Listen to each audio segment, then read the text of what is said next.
Hello everyone, welcome to Lab 11, Genetics. The study of genetics involves learning how traits are passed from one generation to the next. The science of genetics began with Gregor Mendel and his study of garden peas. Although the science of genetics began by studying plants, the concepts Mendel developed as a result of his experiments can also be used to explain many genetic traits in humans. In this week's lab, you'll learn about the laws Mendel formulated from his research and learn how these laws apply to the science of human genetics. To begin, let's review some important terms. Remember that housed within the nucleus of each of the cells in the human body is DNA. DNA, which stands for deoxyribonucleic acid, is our body's genetic material, the molecules that contain the information that make us who we are. The DNA in your cells is arranged into dark staining structures called chromosomes, and each chromosome consists of a single DNA double helix associated with special proteins called histones. Humans have 23 pairs of chromosomes, or 46 total chromosomes in each cell. 22 of those 23 pairs are referred to as autosomes, while the last pair includes the sex chromosomes, which determine whether you're male or female. Modern science has made it possible for us to view each of the chromosomes found in a human cell. Take a moment to look at the chromosomes in this figure. This set of human chromosomes is called a karyotype. As you can see, each human chromosome shown in the karyotype has a unique size, shape, and staining pattern. You should also have noticed that the first 22 pairs of chromosomes, the autosomes, are arranged in order of decreasing size and numbered accordingly. So chromosome pair 1 is the longest and chromosome pair 22 is the shortest. The last pair of chromosomes, which we defined as the sex chromosomes, are not numbered. Instead, we simply refer to them as the sex chromosomes. In this particular figure, like the one in your notes, you're viewing a karyotype of a human male. How do you know that this person is male? Well, remember that genetically females have 2 X chromosomes and males have 1 X and 1 Y chromosome. And in this figure, you can see that clearly there is 1 X and 1 Y chromosome.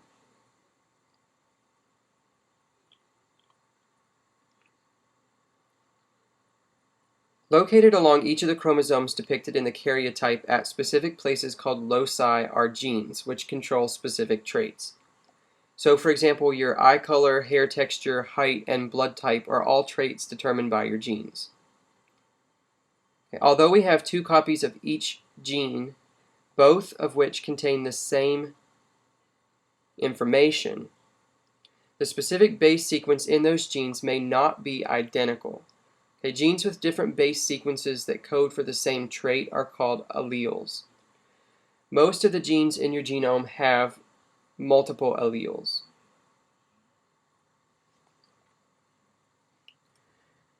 For example, let's look at the pair of homologous chromosomes in this figure.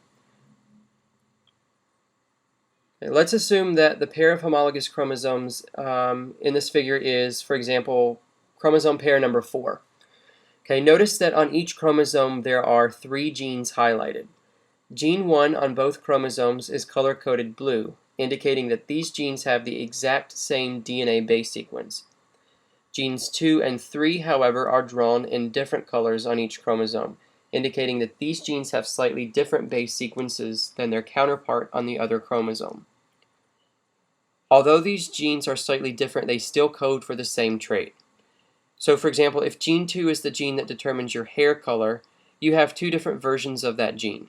So you may have one gene that codes for blonde hair and one that codes for the production of brown hair.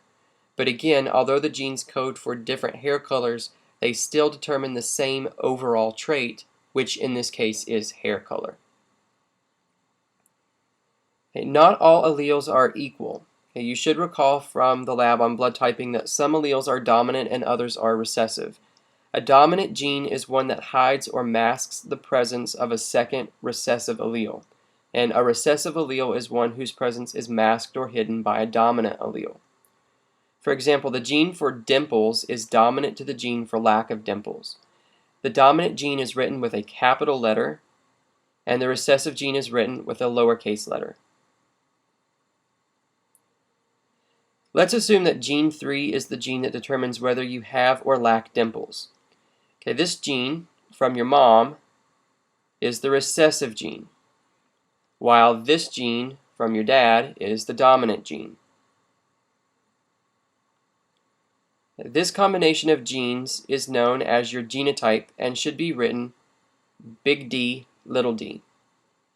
The physical trait that results from this combination of genes is called the phenotype, and in this case, the phenotype that results is dimples. Because we have a dominant gene in combination with the recessive gene is hidden, and so the physical trait that we see as a result is the presence of dimples.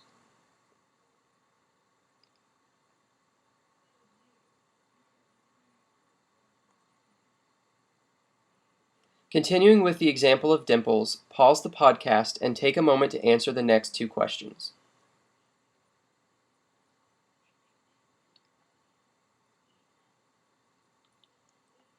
If you have dimples, there are two possible genotypes. You can either have two copies of the dominant gene or one dominant gene and one recessive gene. If you do not have dimples, your genotype must consist of two copies of the recessive gene. If you have two copies of the same allele, we say that you are homozygous for that trait. So, for example, if you have two copies of the dominant allele for dimples, you are homozygous dominant for that trait. If you have two copies of the recessive allele, you are homozygous recessive for that trait. If, however, you have one dominant allele and one recessive allele, you are heterozygous for that trait.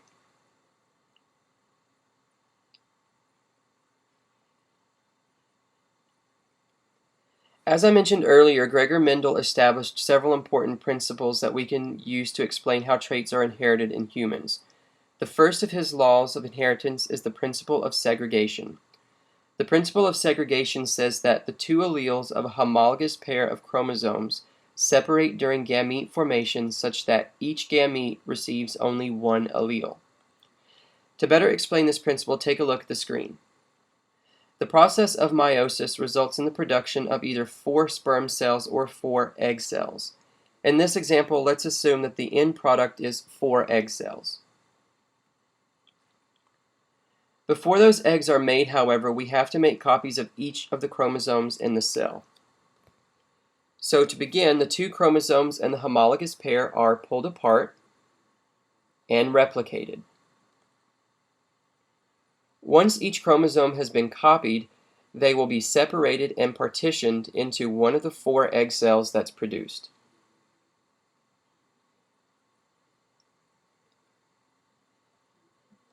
So to recap, the principle of segregation simply says that each of the chromosomes in a homologous pair will be separated and put into a different gamete as a result of meiosis.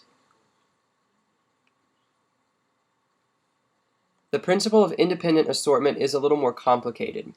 It says that alleles of one gene pair assort independently of other gene pairs on non-homologous chromosomes. To better explain this, take a look at the screen. Notice here that there are 2 pairs of homologous chromosomes which have already undergone the process of replication. So at this point, each chromosome is ready to be partitioned into one of the 4 egg cells. So for example, the first chromosome may be partitioned into this egg cell, while this chromosome may be partitioned into this egg cell. But the important thing to remember here is that where the first chromosome ends up does not affect or determine where the other chromosome ends up. So for example, the 2 chromosomes may have been partitioned into the same cell, or the first chromosome may have been partitioned into a different egg cell.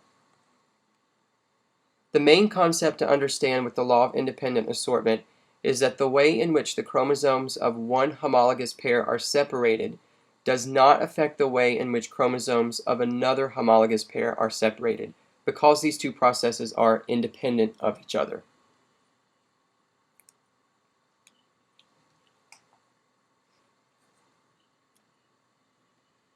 To predict the results of various genetic crosses, you must use Punnett squares, and you should remember Punnett squares from the lab on blood typing. To review, let's return to the example of dimples and work through the first question together. Okay, the question says, determine the genotypic and phenotypic ratios of offspring produced between a female who is homozygous dominant and a male who is homozygous recessive. Remember, to begin, you need to write the genotypes of both parents along the square.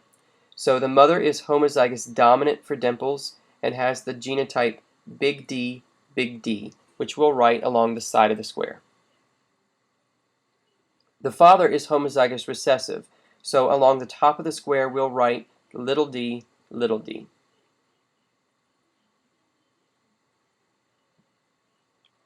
To fill in the blanks in the square, simply cross-multiply across the block. So we have first big D times little d, giving us big D, little d. Take a moment to complete the remainder of the square.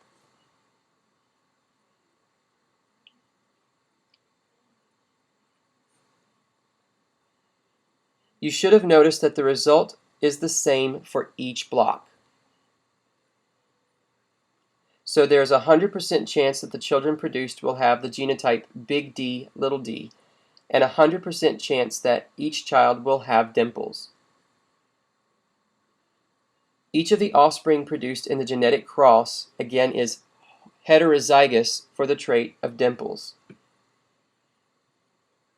Each child is referred to as the first filial generation, or the F1 generation for short.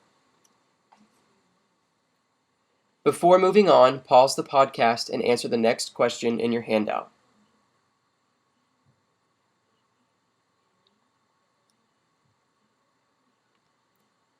Another important concept in genetics is something called the product rule, which is used to predict the outcomes of multiple pregnancies. The product rule says that the probability of an event occurring is the product of the probabilities of each independent event. Let's work through the first question together. Okay, question 1 says, what is the probability of a heterozygous couple having 3 children with no dimples? Having completed the second Punnett square in the previous exercise, you should have determined the probability of a heterozygous couple having 1 child with no dimples is 1 out of 4, or 25%. But the question here wants to know the probability of having 3 children with no dimples. Okay, remember in math the term product means that we have to multiply something. So to find the answer, we have to multiply the probability of each independent event. So in this case we have 1/4 times 1/4 times 1/4, which gives us 1/64, which is about 1.6%. Pause the podcast and take a moment to answer question 2.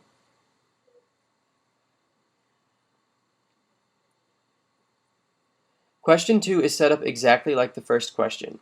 Okay, first you have to know the probability of a heterozygous couple having 1 child who has dimples, and you should have determined a probability of 3 out of 4 from the Punnett square in the previous exercise.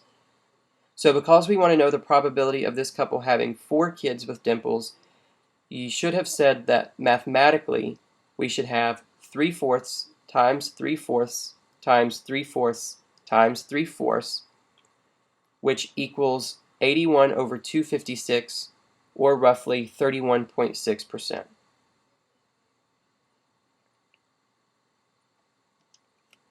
As you can see, if you know the genotypes of both parents, you can easily determine possible genotypes and phenotypes of each child and the probabilities of specific traits that may result. Before continuing with the podcast, complete the next exercise in your handout, Mendelian Inheritance in Humans.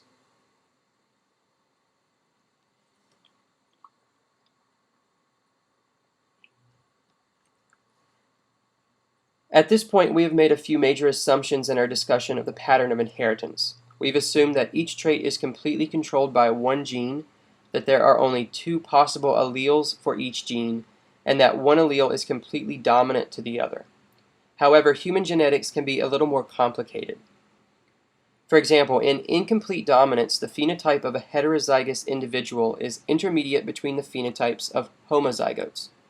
A good example of incomplete dominance in humans is hair texture. Individuals who have 1 gene for curly hair and 1 gene for straight hair have hair that is intermediate between these two extremes. So in other words, they have wavy hair.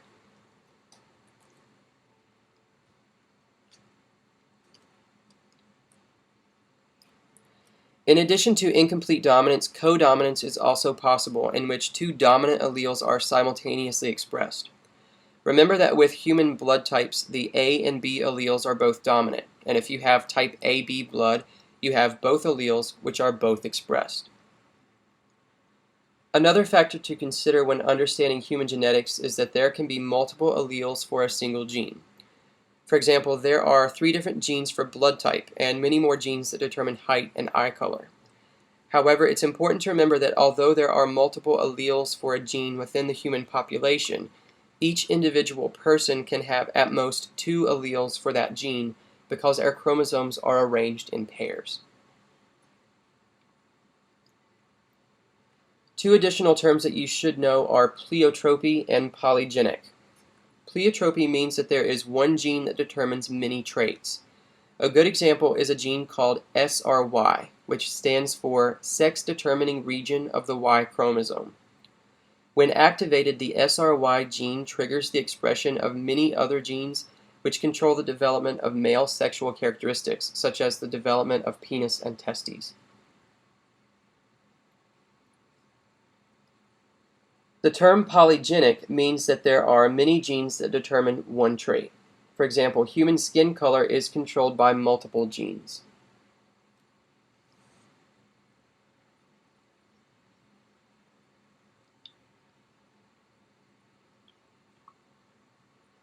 The last topic we need to discuss is called non-disjunction, which is the failure of chromosomes to separate completely during meiosis.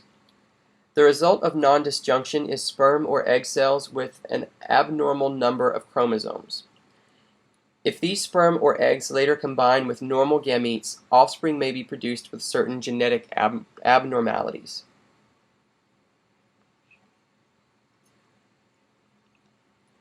That concludes this week's podcast. To complete this week's lab, follow the instructions for completing the problem set.